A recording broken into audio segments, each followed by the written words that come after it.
Warahmatullahi wabarakatuh, salam sejahtera. Nah, jadi pada kesempatan kali ini kita masih melanjutkan pembahasan kita tentang soal ujian satu pendidikan materi matematika peminatan. Hari ini kita melanjutkan nomor soal 33 sampai 40. Oke, kita coba lihat untuk soal pertama nomor 33. 33, nah ini masih tentang turunan fungsi trigono di materi matematika peminatan kelas 12. Ya, titik stasioner dari fungsi fx sama dengan cos x ditambah 30 derajat. Untuk x-nya itu di antara 0 sampai 360 itu berapa? Oke, titik stasioner itu maksudnya adalah titik balik ya, atau titik puncak. Nah, jadi untuk mencari titik stasioner ini kita bisa gunakan turunan pertama. Jadi kita cari turunan pertama dari fx, maka ini sama dengan negatif sin X tambah 30 derajat. Oke. Nah, untuk titik stasioner itu F absen X-nya itu sama dengan 0.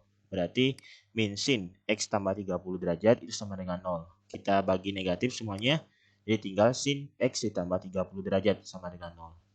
Nah, kita cari bilangan yang menghasilkan sin berapa yang hasilnya 0. Itu adalah sin 0 derajat. Kita selesaikan menggunakan persamaan sinus, jadi X tambah 30 derajat sama dengan alfanya 0 derajat tambah K 360. 30-nya kita pindahkan ke kanan jadi negatif 30. Nah, lalu ini sama dengan negatif 30 derajat tambah K 360. Kalau K-nya 0 berarti X1-nya negatif 30. Ini tidak memenuhi ya, karena batas terkecilnya adalah 0 derajat. Kalau K sama dengan 1, X1-nya adalah 330 ya. Nah, ini masih memenuhi. Kalau K sama dengan 2 sudah pasti tidak memenuhi. Nah, kita lanjut untuk X2-nya, berarti X2 untuk yang sin, persamaan sinus, itu sama dengan alfanya itu kita kurangi dengan 180. Jadi 180 dikurangi alfa, seperti ini. Kita dapatkan adalah 180 derajat. Nanti 30-nya kita pindahkan ke kanan, jadi negatif 30, ini sama dengan 150. Nah, berarti kalau K-nya 0, X2-nya sama dengan 150. Nah, berarti kalau K-nya 1, ini sama dengan 510, tidak memenuhi ya. Nah, maka kita dapatkan ini X-nya adalah 150 dan 330 gitu.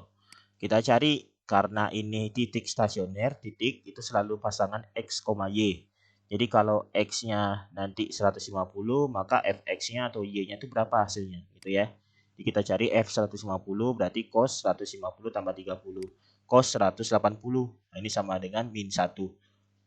Nah, kita peroleh titik stasionernya berarti adalah 150 derajat, min 1. Seperti itu ya.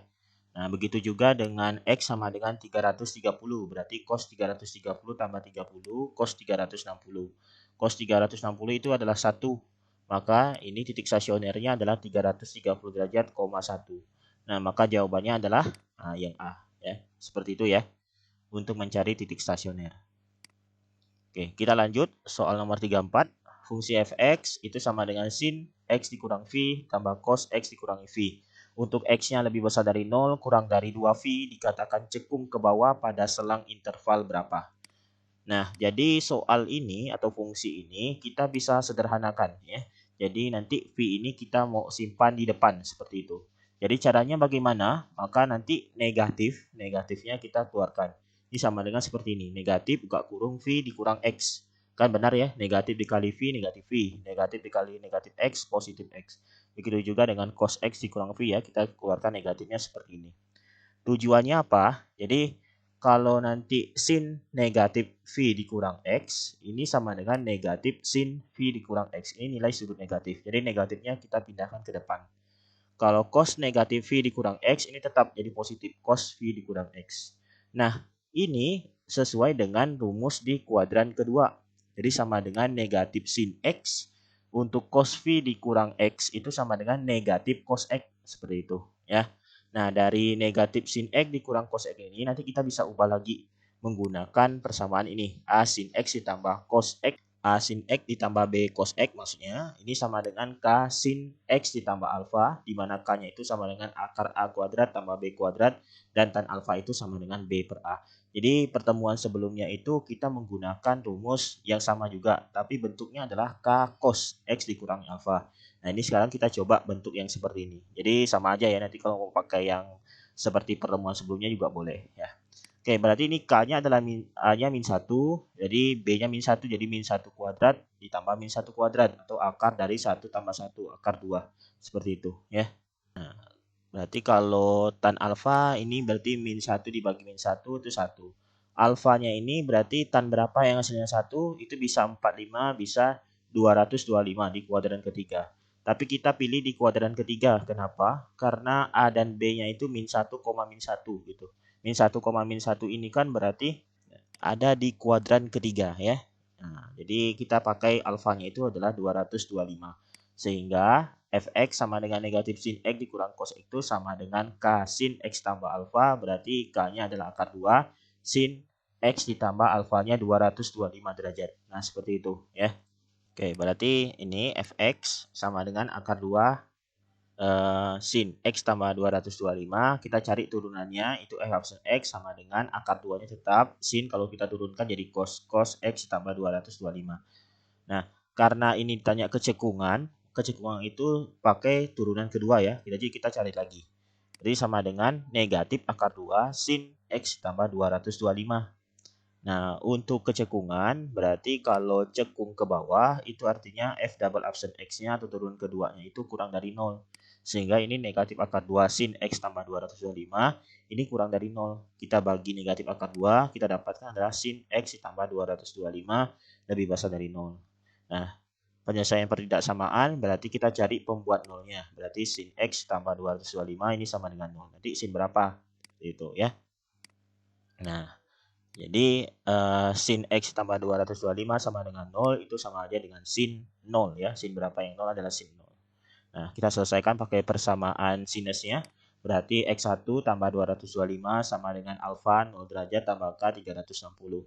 225-nya kita pindahkan jadi negatif 225 ya. Nah, seperti itu. Jadi kalau k-nya 0 berarti x1-nya sama dengan negatif 225. Tidak memenuhi. Karena batasnya adalah 0 terkecilnya. Kalau K sama dengan 1 berarti ini 360 dikurangi 225. Kita dapatkan adalah 135. Ini memenuhi.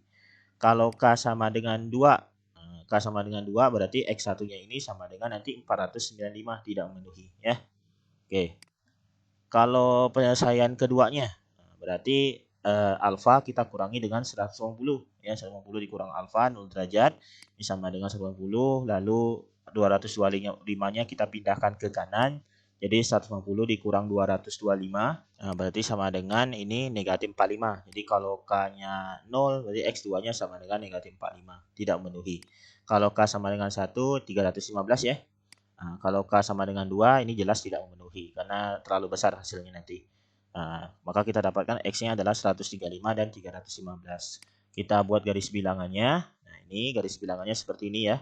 Jadi kita masukkan batasnya 0 dan 360.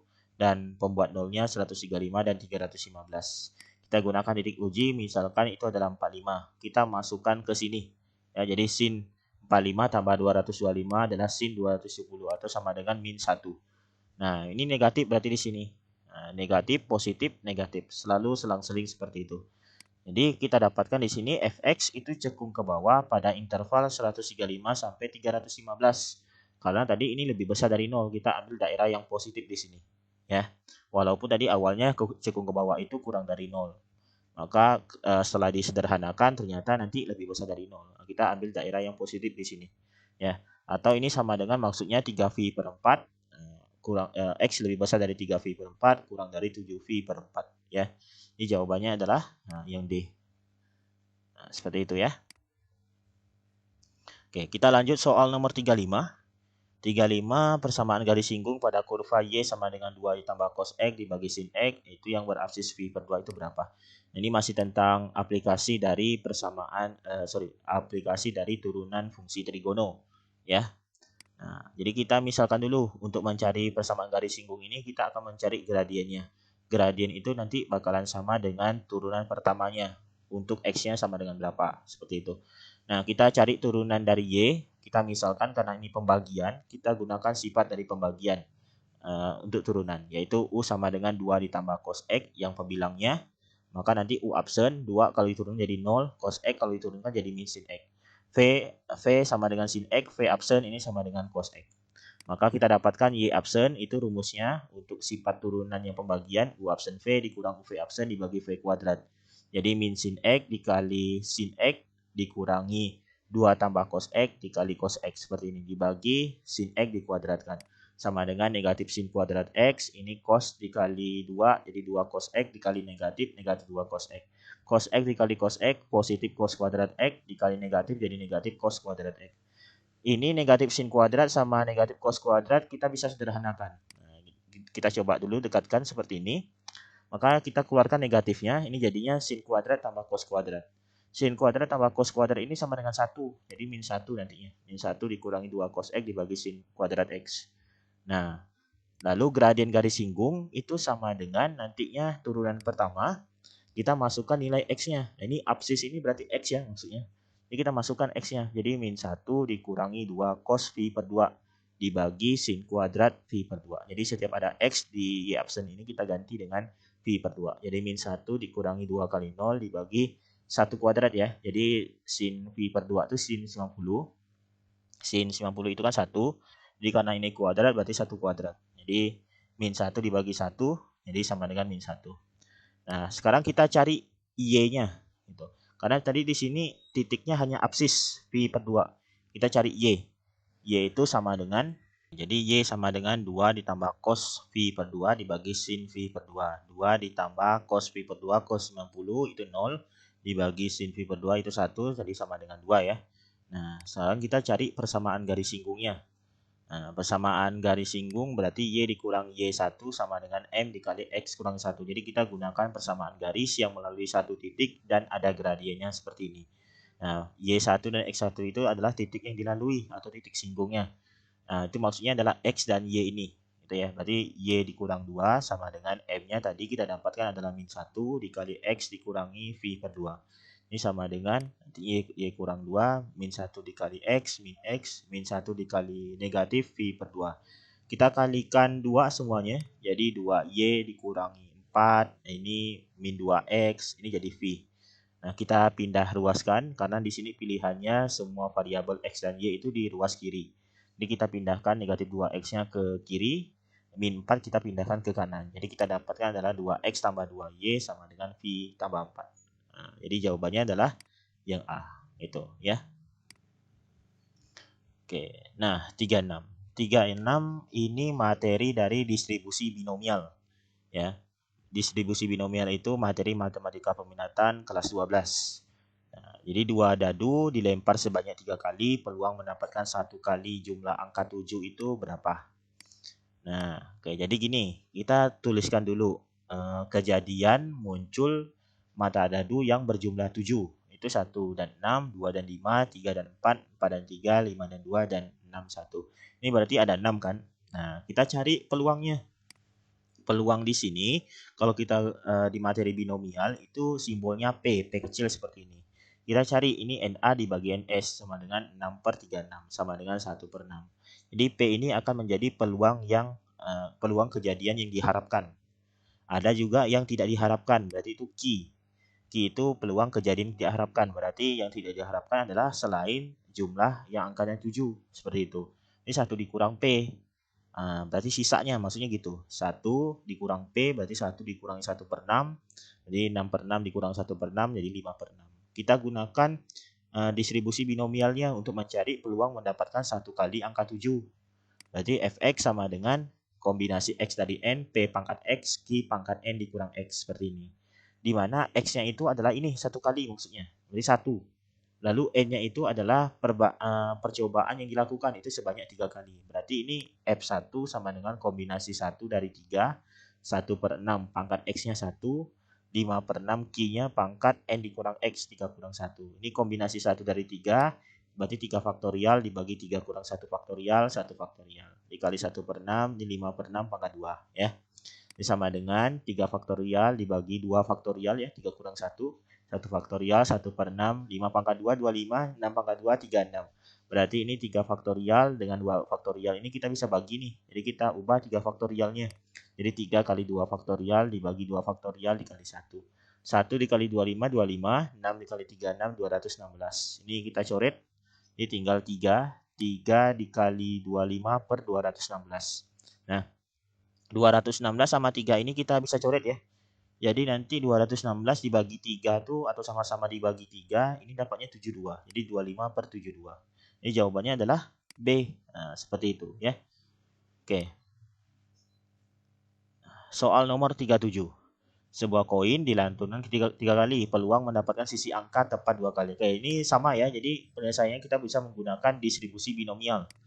Nah, berarti di sini ruang sampel dari koin itu adalah angka dan gambar saja. Berarti P-nya adalah setengah, peluang kejadian diharapkan adalah muncul sisi angka itu setengah, yang tidak diharapkan berarti muncul sisi gambar itu juga setengah gitu. Maka kita gunakan distribusi binomialnya, berarti di sini dilantunkan 3 kali, berarti N-nya 3. Peluang mendapatkan sisi angka tepat 2 kali, berarti X-nya 2. Berarti ini F2 sama dengan kombinasi 2 dari 3, P setengah pangkat X-nya 2, setengah pangkat N dikurang X, berarti 3 kurang 2. Kombinasi 2 dari 3 berarti 3 faktorial dibagi 3 kurang 2 faktorial, 2 faktorial. Ini seperempat, ini setengah. Jadi 3 faktorial dibagi 1 faktorial, 2 faktorial dikali 1/8. Jadi ini 3 faktorial kita jabarkan 3 kali 2 faktorial per 1 faktorial itu 1, 2 faktorial dikali 1/8. Kita coret 2 faktorialnya berarti kita dapatkan 3, 3 dikali 1/8 adalah 3/8. Jadi jawabannya adalah E ya. Oke. Nah, 38. Sepasang suami istri merencanakan untuk mempunyai 4 orang anak. Peluang bahwa jumlah anak laki-laki itu paling banyak 2 dari anak perempuan itu berapa? Kayak gini. Jadi di sini masih menggunakan distribusi binomial. Jelas ya, P-nya itu setengah. Berarti peluang kejadian diharapkan adalah anak laki-laki yang lahir itu ada setengah. Peluangnya 1/2 gitu ya. Nah, lalu peluang anak perempuan juga setengah. Seperti itu. Ya. Lalu di sini 4 orang anak ini berarti itu adalah N-nya ya, seperti itu. Nah, ditanya jumlah anak laki-laki paling banyak 2 orang. Berarti andaikan X itu adalah jumlah anak laki-laki, maka modelnya seperti ini. P X kurang dari sama dengan 2 gitu. P X kurang dari sama dengan 2 ini artinya F0 tambah F1 tambah F2. F0 itu berarti tidak ada anak laki-laki yang lahir. F1 hanya ada 1, F2 berarti ada 2 gitu. Ini paling banyak tuh seperti ini maksudnya. F0 berarti kombinasi 0 dari 4, setengah pangkat 0, setengah pangkat 4 dikurang 0 ya. F1 berarti kombinasi 1 dari 4, setengah, setengah pangkat 4 kurang 1. F2 berarti kombinasi 2 dari 4, setengah pangkat 2, setengah pangkat 4 dikurang 2. Kombinasi 0 dari 4, nah, berapapun kombinasi 0 dari berapapun itu hasilnya adalah 1 ya. Jadi ini 1.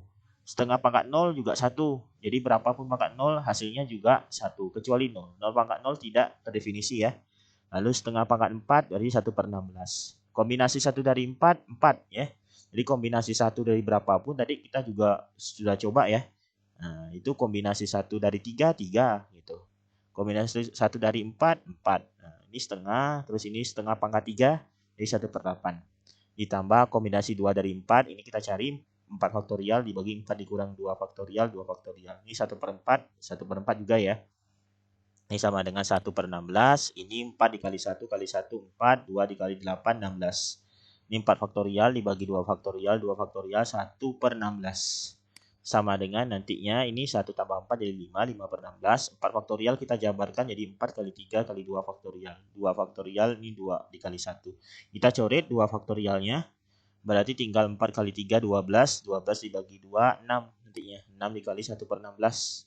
Atau 6/16. Nah, 5/16 tambah 6/16 jadi 11/16. Jadi jawabannya adalah E. Nah, seperti itu ya. Oke, lanjut soal nomor 39. 39, nah ini tim bola basket A dan B akan bermain pada Liga Bola Basket musim ini. Secara tertulis dalam setiap pertandingan peluang tim A menang dari tim B itu adalah 0,6. Jadi peluang A menang itu 0,6. Peluang A memenangkan paling banyak 4 dari 6 pertandingan bola itu berapa? Oke, kita gunakan tabel ini. Nah, jadi sama seperti soal sebelumnya ya, ini paling banyak. Berarti di sini kita ketahui N-nya itu adalah 6 ya, karena ada 6 kali pertandingan. Lalu P, peluang yang diharapkan adalah peluang tim A ini menang. Itu adalah 0,6. Nah, di sini berarti yang ditanyakan adalah peluang X kurang dari sama dengan 4. Peluang X kurang dari sama dengan 4 ini sama dengan kumulatif 4. Ini bacanya kumulatif 4 ya, bukan peluang. Jadi ini kumulatif, peluang kumulatif seperti itu. Ya, jadi F4 ini, nah kita bisa cari nilainya di tabel.